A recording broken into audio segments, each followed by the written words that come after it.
काफ़ी ज़्यादा महत्वपूर्ण है दोस्तों। और हमारे देश में बच्चे जो होते हैं, अधिकांश बच्चे हिंदी में ही अपने प्रश्नों की उत्तर देने की कोशिश करते हैं। और अनेक परीक्षाएं जो होती है हमारे देश में हिंदी भाषा में ही होती है, क्योंकि हमारे देश देश के अंदर दोस्तों हिंदी भाषा बोलने वाले लोगों की संख्या बहुत ही अधिक है दोस्तों। ये बात भी आप लोगों को यहाँ पे काफ़ी ज़्यादा महत्वपूर्ण बात जानने के लिए मिला। उसके बाद हम आप लोगों को बताएंगे कि आज हमारे देश में किस प्रकार से हिंदी भाषा और भी ज़्यादा प्रचलित होती जा रही है, इसके बारे में भी हम आप लोगों को जानकारी दे देते हैं। तो शिक्षक के जिन शिक्षण विधियों का प्रयोग किया, क्या वे सही है या गलत, अथवा पाठ्य पुस्तक विद्यार्थियों के मानसिक स्तर के अनुसार हो या नहीं, इन सबों के बात का मूल्यांकन प्रक्रिया द्वारा ही पता हो सकती है। ये सब बात यहाँ पे दोस्तों आप लोगों को काफ़ी ज़्यादा महत्वपूर्ण बात जानने के लिए मिला। उसके बाद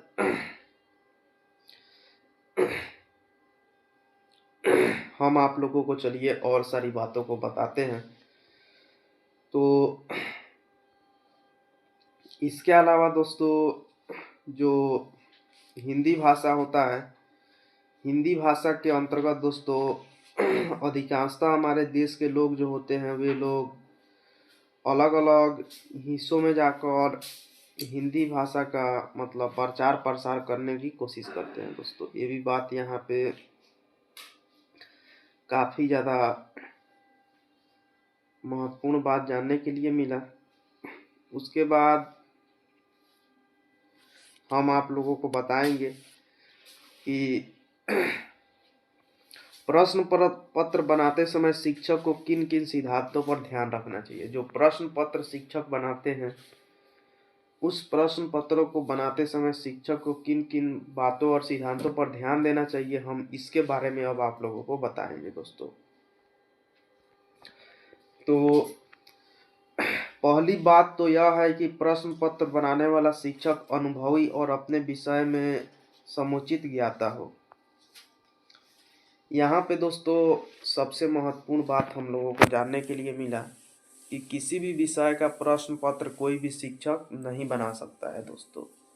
जो शिक्षक जिस विषय में सबसे ज़्यादा ज्ञान अर्जित किया हो और जिस विषय का ज्ञान रखता हो, उसी विषय में दोस्तों वो शिक्षक प्रश्न पत्र बनाए। और उस विषय में अगर वो शिक्षक अनुभवी है तो यह भी शिक्षकों के लिए बहुत ही महत्वपूर्ण बात है दोस्तों। उसके बाद छात्रों की योग्यताओं के बारे में निश्चय करने के बाद वह निर्माण करे कि प्रश्न पत्र में ज्ञान बोध, अर्थ बोध, अभिव्यक्ति बोध और सौंदर्य बोध आदि से संबंधित कितने कितने प्रतिशत अंक दिए जाएंगे। उदाहरण के रूप में एक शिक्षक ज्ञान के लिए 30%, अर्थ के लिए 20%, अभिव्यक्ति के लिए 30% और सौंदर्य बोध 20% अंक दे सकता है, परंतु इससे थोड़ा बहुत अंतर किया जा सकता है। उसके बाद यहाँ पे कहने का मेन मतलब है, मुख्य बात यह है कहने का दोस्तों कि जो भी शिक्षकगण हिंदी का प्रश्न पत्र बना रहा है, तो आप लोगों को पता होगा कि हिंदी में व्याकरण होता है, कविता होता है, कहानी होता है, निबंध होता है। इन हिस्सों से, अलग अलग हिस्सों से प्रश्नों को देने की कोशिश करें, जिसके कारण बच्चों को भी दोस्तों यह पता चल सके कि हाँ, कोई भी प्रश्न आया है तो बहुत अलग अलग सभी हिस्सों से आया है। अगर दोस्तों शिक्षकगण एक ही हिस्से से बच्चों को प्रश्न दे देते हैं तो फिर बच्चों के योग्यता के बारे में बिल्कुल भी पता नहीं चल पाएगा। इसलिए अगर शिक्षकगण दोस्तों बच्चों को हिंदी के अलग अलग हिस्सों से प्रश्न पत्रों को देते हैं, तो यह दोस्तों बच्चों के साथ साथ शिक्षक गणों के लिए भी यह पता लगाने में काफ़ी ज़्यादा महत्वपूर्ण होगा कि कौन बच्चा का योग्यता कितना है, कौन बच्चा कितना अच्छा से पढ़ाई करता है। इन सभी बातों के बारे में शिक्षकों को बहुत ही आसानी से पता चल जाएगा दोस्तों।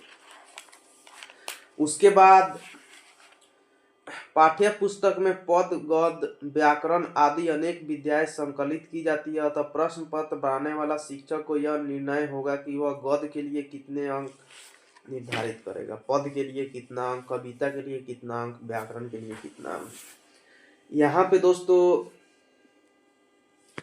आप लोगों को भी पता होगा कि हिंदी विषय के अंदर गद पद व्याकरण पढ़ाया जाता है, तो शिक्षक गणों को यह बात मालूम होना चाहिए कि किस हिस्से से कितना प्रश्न, कितना प्रतिशत प्रश्न मतलब प्रश्न पत्र में देना चाहिए। ये सब बातें शिक्षक गणों को अच्छी तरीके से पता रहना चाहिए दोस्तों। उसके बाद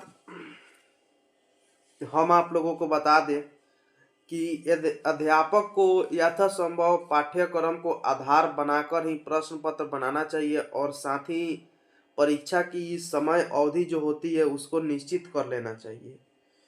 परीक्षा को मतलब पाठ्य पुस्तक में जो भी प्रश्न दिया गया है, जो भी बातें लिखी गई है, पाठ्य पुस्तक के अनुसार ही शिक्षकों को प्रश्न पत्र बनाना चाहिए। अगर दोस्तों जो भी शिक्षकगण है वो पाठ्य पुस्तक के अनुसार प्रश्न पत्रों को नहीं बनाते हैं तो फिर जो भी बालक है, बालक दोस्तों अच्छे से अपने मतलब प्रश्नों को हल नहीं कर पाएंगे। ये भी बात आप लोगों को यहाँ पे काफी ज्यादा जानकारी वाला बात जानने के लिए मिला। उसके बाद चलिए हम आप लोगों को और सारी बातों को बताते हैं, जानकारी वाला बातों को दोस्तों, जिसके बारे में जानना काफी ज्यादा आप लोगों के लिए महत्वपूर्ण होने वाला है दोस्तों। तो इसके अलावा दोस्तों जो भी मतलब शिक्षकगण है वो पाठ्य पुस्तक को आधार बनाकर अध्यापक को सरल, सुबोध और स्पष्ट भाषा में प्रश्नों का निर्माण करना चाहिए। शिक्षकगणों को दोस्तों पाठ्य पुस्तक को आधार मानकर जो भी प्रश्नों का निर्माण कर रहे हैं, जो भी प्रश्नों को प्रश्न पत्र में ला रहे हैं, उन प्रश्न पत्रों पर दोस्तों अच्छे से मतलब चेक करना चाहिए, अच्छे से जांच करना चाहिए कि क्या यह प्रश्न पत्र बच्चों के लिए सही रहेगा या नहीं। इस प्रश्न पत्र से हम लोग बच्चों की योग्यता के बारे में पता लगा पाएंगे या नहीं, इसके बारे में यहाँ पे दोस्तों शिक्षक गणों को सबसे पहले मूल्यांकन करना चाहिए दोस्तों। उसके बाद प्रत्येक प्रश्न और उसके उपभागों के लिए अलग अलग अंक निर्धारित होना चाहिए। साथ ही प्रश्न पत्र में ही अनेक अंकों का उल्लेख किया जाना चाहिए दोस्तों।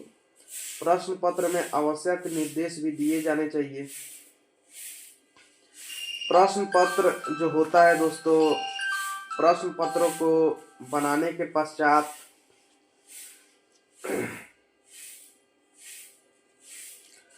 बहुत सारी मतलब अशुद्धियों पर भी ध्यान देना चाहिए दोस्तों। बहुत सारे ऐसे प्रश्न पत्र बन जाते हैं जिनमें बहुत सारी अशुद्धियां होती है, गलत प्रश्न होता है, जो प्रश्न बच्चों को समझ में नहीं आता है।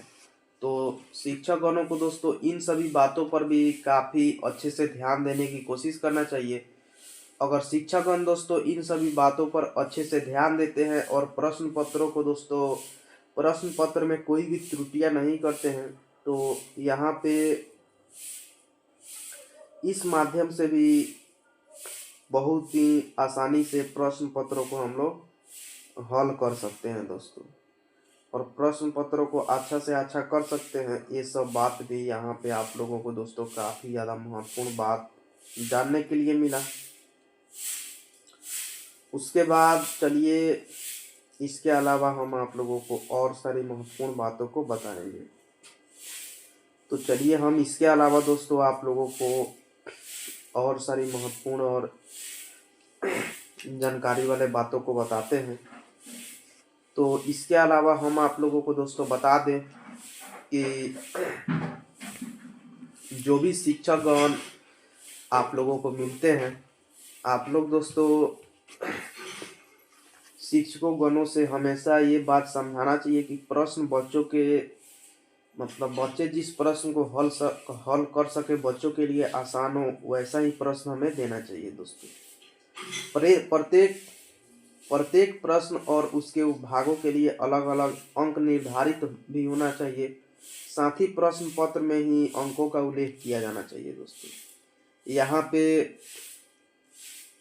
आप लोगों को काफ़ी ज़्यादा महत्वपूर्ण बात जानने के लिए मिला कि जो भी प्रश्न पत्र हैं उनको दोस्तों उनके उनके लिए अंक जो होता है अंक अच्छे से निर्धारित करना चाहिए दोस्तों। प्रश्न पत्र की अवधारणा के बारे में चलिए अब हम आप लोगों को बताते हैं दोस्तों। प्रश्न पत्र के अवधारणा के बारे में चलिए हम बताते हैं। तो इस तथ्य से कोई भी शिक्षाविद अहमत नहीं हो सकता। शिक्षण अधिगम की प्रक्रिया के उपरांत एक निश्चित अवधि पर विद्यार्थी द्वारा अर्जित ज्ञान का मूल्यांकन किया जाए। यह अलग बात है कि प्रत्येक शिक्षाविद इस मूल्यांकन की किसी एक विधि से सहमत न हो। उदाहरण के लिए हिंदी शिक्षण अधिगम प्रक्रिया के दौरान विद्यार्थियों ने हिंदी भाषा के अधिगम की कितनी प्रगति की, इस बात का परीक्षण अवश्य होना चाहिए दोस्तों। यहाँ पे ये सब बात काफ़ी ज़्यादा जानकारी वाला बात है।